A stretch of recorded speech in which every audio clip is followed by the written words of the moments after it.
Эгийн голын усан цахилгаан станцын урьдчилсан шатны дэд бүтцийн ажлыг концессийн гэрээгээр гүйцэтгэхээр болж бэлтгэл ажлууд эхэлсэнтэй холбогдуулан ажлын хэсгийнхэн Булган аймагт хурлаа. Аймгийн засаг дарга дээр эрдэнэт удирдсан ажлын хэсгийн хурлаар дараах асуудлыг хэлэлцэв. Үүнд эгийн голын усан цахилгаан станцын усан сангийн талбайгаас 2016 онд ашиглах мод бэлтгэлийн талаар санал боловсруулж холбогдох байгууллагад уламжлах. Улсын тусгай хамгаалалтай газар нутгийн хөлийн заагт өөрчлөлт оруулах болон зарим газар нутгийг улсын тусгай хэрэгцээнд авах тухай засгийн газрын тогтоолын төслийг танилцуулах. Эгийн голын усан цахилгаан станцын усан сангийн талбайд дэд бүтцийн трассыг дагах газар ашиглалт олголттой холбоотой асуудлыг хэлэлцэх. Судалгаагаар тогтоогдсон 14 га талбайн унанг шатсан ойг цэвэрлэх ажлын талаар шийдэлд хүрэх. Хурлаар ойн цэвэрлэгээ болон үндсэн ашиглалтын ажлыг орон нутгийн аж ахуйн нэгжүүдийг хамруулан хийх боломжийн талаар ярилцаж дараах шийдэлд хүрлээ.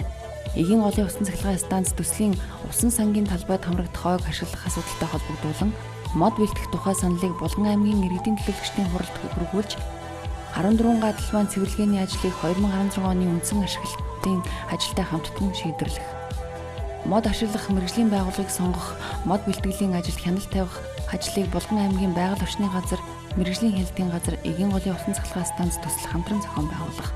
Мөн энэ үеэр Хантай багийг нүүлгэн суурьшуулах ерөнхий төлөвлөгөөний зургийг Хутаг өндөр сумын засаг дарга, Хантай багийн засаг дарга нарт Хантай багийн шинэ байршлын байгаль орчны төлөв байдлын үнэлгээний тайланг, Булган аймгийн байгаль орчин аялал жуулчлалын газрын дарга тус хүлээлт өглөө.